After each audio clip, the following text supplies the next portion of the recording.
Hello, today's drill video is going to be sticky hands. Sticky hands is a very old drill in AEMMA Toronto, but it's one of our most used drills, and I'm going to show it to you today.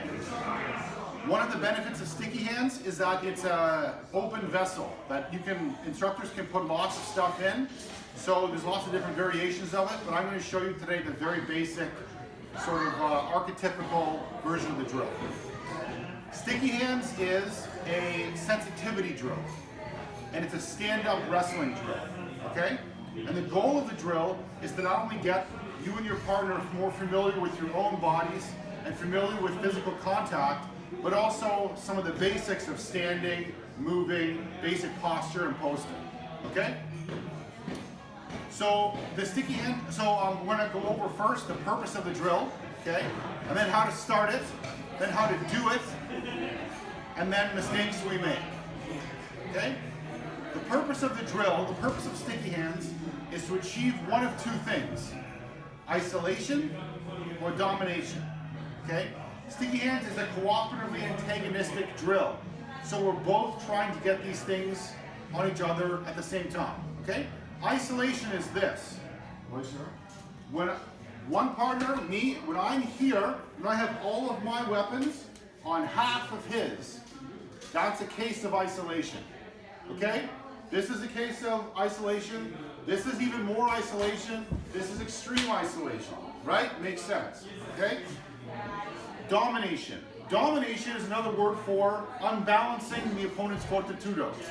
So any case of unstacking the person's, any case of unstacking the person's body is a case of domination. Okay, any case. When you do this drill, as soon as one partner achieves isolation or domination, you reset. The drill starts with both partners connected in their frontale position. Okay?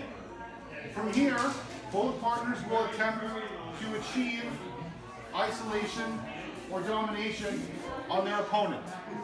Okay? While always remaining in contact. So we don't want to break contact and come back and try something and then break contact and come back.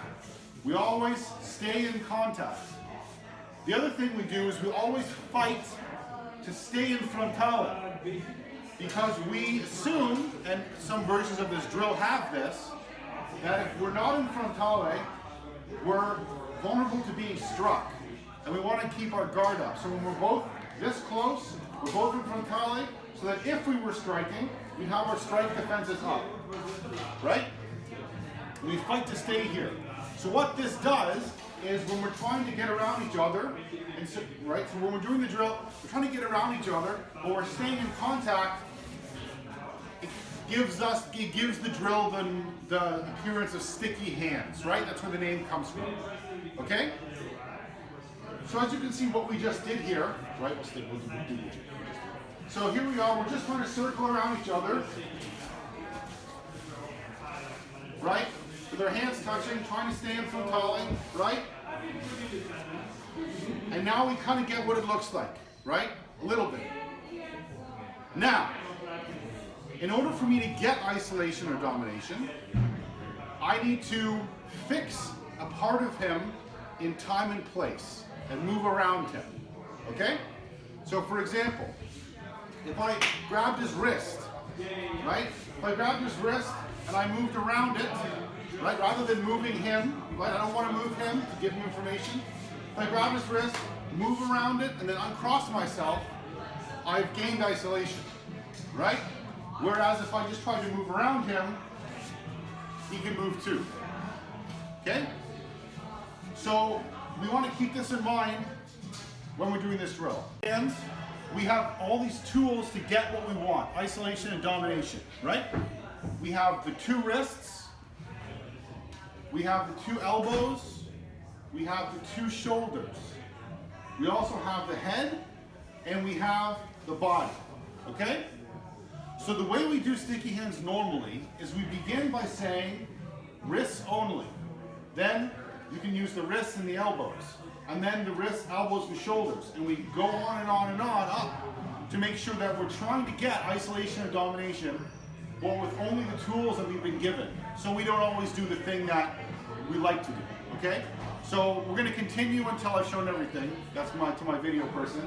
And I'm just gonna show you a brief example of what that looks like, okay? So with the wrists, right, double wrist, let me do it on this side.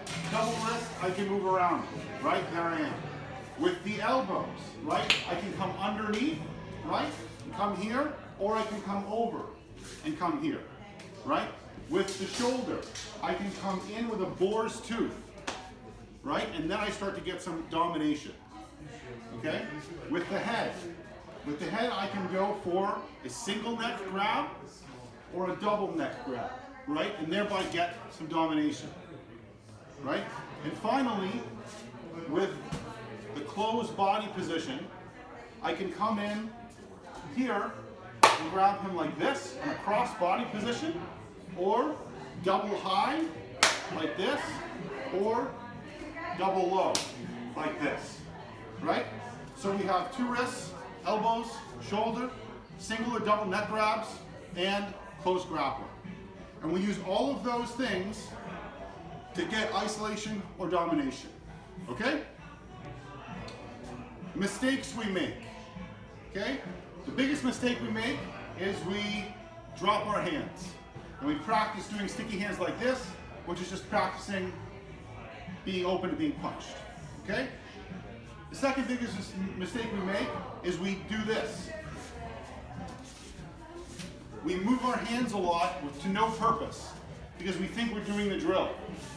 Right? You see this all the time. This isn't sticky hands, right? You're only moving your hands when you're acting on something. Otherwise, you're staying in your guard. Okay? And lastly, the biggest mistake we make is not really concentrating, right? Is we kind of like doze off. When we do all of these things at once, sticky hands looks like this. Right? You see you or your students doing that, it's not sticky hands, right? We want to see this.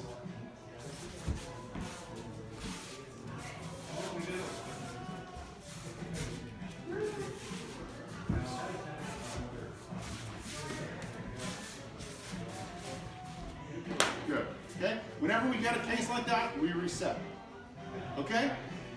So, I think that's it. That's as far as we're going to go. There'll probably be more variation of this that we'll introduce earlier, but that is our basic, typical sticky hands. Thank you.